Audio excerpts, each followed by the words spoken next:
നടൻ രമേശ് വലിയശാലയുടെ വിയോഗത്തിന്റെ വേദനയിൽ നിന്നും ഇപ്പോഴും പലരും മുക്തരായിട്ടില്ല.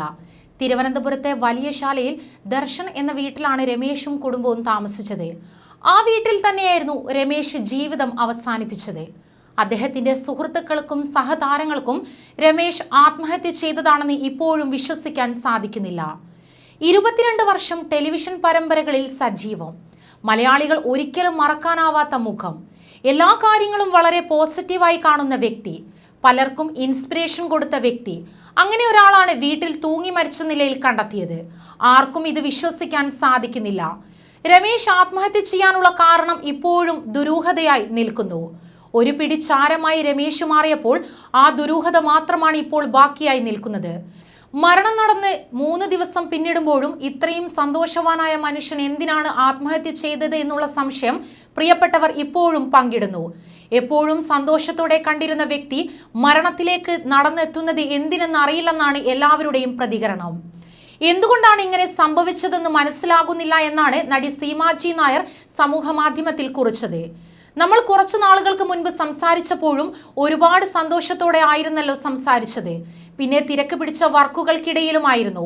ഇത്ര പെട്ടെന്ന് ഇങ്ങനെ സംഭവിക്കാൻ എന്തായിരുന്നു മനസ്സിലാകുന്നില്ല, ഒന്നും അറിയുന്നില്ലല്ലോ എന്നായിരുന്നു സീമ കുറിച്ചത്. എന്തിന് അദ്ദേഹം ഇത് ചെയ്തു എന്ന് മനസ്സിലാകുന്നില്ല. 2 ദിവസം മുൻപ് വരെ വരാൽ എന്ന സിനിമയിൽ അഭിനയിക്കുകയായിരുന്നു, വളരെ ഹാപ്പി ആയിരുന്നു എന്നാണ് അറിയാൻ സാധിച്ചത്. അതിനുശേഷം എന്ത് സംഭവിച്ചുവെന്ന് ആർക്കും അറിയില്ല. 2-3 വർഷം മുൻപാണ് അദ്ദേഹത്തിന്റെ ഭാര്യ മരിച്ചത്. ഒരു മകനുണ്ട്.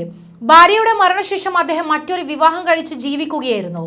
കുടുംബജീവിതവും കരിയറും ഒക്കെ വളരെ ഹാപ്പിയായി മുന്നോട്ട് പോകുന്നു എന്നാണ് അറിയാൻ സാധിച്ചത്. ഇപ്പോൾ ഇങ്ങനെ ചെയ്യാൻ എന്താണ് കാരണമെന്ന് അറിയില്ല. ആരോടും അങ്ങനെയൊന്നും ഷെയർ ചെയ്തിട്ടില്ലെന്നും നടൻ സാജൻ സൂര്യയും പറയുന്നു. രമേശ് ചേട്ടാ, വിശ്വസിക്കാനാകുന്നില്ല, ഒത്തിരി സങ്കടമെന്നായിരുന്നു നടൻ കിഷോർ സത്യ സമൂഹ മാധ്യമത്തിൽ കുറിച്ചത്. ഇന്നലെ മൃതദേഹം വീട്ടിലെത്തിയപ്പോൾ വളരെ ായിരുന്നു കാണാൻ സാധിച്ചത്. രമേശിന്റെ മൃതദേഹം കണ്ടപാടെ അലറി വിളിച്ചു കരയുന്ന ഭാര്യയും മക്കളെയും ആർക്കും തന്നെ നിയന്ത്രിക്കാൻ സാധിച്ചില്ല. എണീക്ക് രമേശ് ചേട്ടാ, അയ്യോ എന്തിനിത് ചെയ്തു?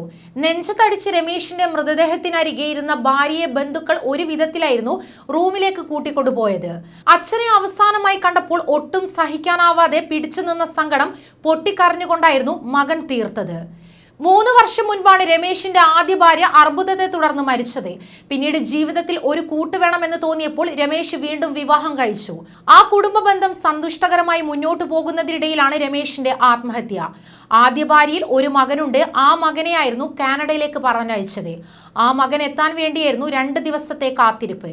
അച്ഛന്റെ അന്ത്യകർമ്മങ്ങൾ ചെയ്യാനെത്തിയ മകനെ സമാധാനിപ്പിക്കാനാവാതെ സുഹൃത്തുക്കളും ബന്ധുക്കളും ഇടറുന്ന കാഴ്ചയായിരുന്നു കാണാൻ സാധിച്ചത്. സീരിയൽ അഭിനേതാക്കളുടെ സംഘടനയായ ആത്മയുടെ നേതൃത്വത്തിൽ രാവിലെ 9:30 മുതൽ മൃതദേഹം തൈക്കാട് ഭാരത് ഭവനിൽ പൊതുദർശനത്തിന് വെച്ചിരുന്നു. 11-ന് മൃതദേഹം വീട്ടിലെത്തിച്ചു. ഉച്ചയ്ക്ക് തൈക്കാട് ശാന്തി കവാടത്തിലായിരുന്നു സംസ്കാരം. എന്നാൽ ആത്മഹത്യയാണെന്നാണ് പ്രാഥമിക പോസ്റ്റ്മോർട്ടം റിപ്പോർട്ടിൽ പറയുന്നത്. അതേസമയം സുഹൃത്തുക്കൾ ഉൾപ്പെടെയുള്ളവരുടെ മൊഴി തമ്പാനൂർ പോലീസ് രേഖപ്പെടുത്തി. കൂടുതൽ പേരിൽ നിന്ന് വരും ദിവസങ്ങളിൽ മൊഴിയെടുക്കുമെന്നും വിശദമായ അന്വേഷണം നടത്തുമെന്നും തമ്പാനൂർ CI S അനൂജ് പറഞ്ഞു. രമേശിന് സാമ്പത്തിക പ്രശ്നങ്ങൾ ഉണ്ടായിരുന്നുവെന്നാണ് വിവരം. അതേസമയം പരോക്ഷമായി അദ്ദേഹത്തിന്റെ 2ാം വിവാഹ ജീവിതത്തിലെ അസ്വാരസ്യങ്ങൾ തുറന്നു കാണിച്ചിരിക്കുകയാണ് രമേശിന്റെ അടുത്ത ബന്ധുക്കൾ. രമേശിന്റെ 2ാം വിവാഹത്തിൽ ചില പൊരുത്തക്കേടുകൾ ഉണ്ടായിരുന്നതായി ബന്ധുക്കളും പറയുന്നു. പലപ്പോഴും കുടുംബകലഹം പതിവായിരുന്നുവെന്നും രമേശ് മാനസിക സമ്മർദ്ദത്തിലായിരുന്നുവെന്നുമാണ് അടുത്തറിയുന്നവർ പറയുന്നത്.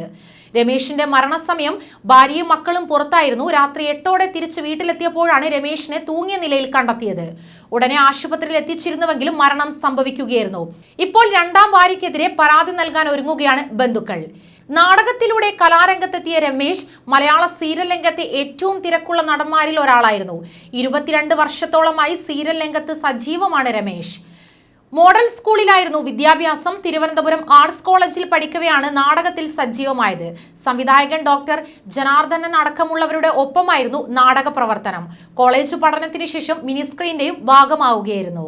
You're watching me and you're watching me on metromatney.com. on metromatney.com. Metromatney.com. metromatney.com. Subscribe for more videos. Subscribe for more videos. Subscribe here for more videos. Subscribe now. Thank you.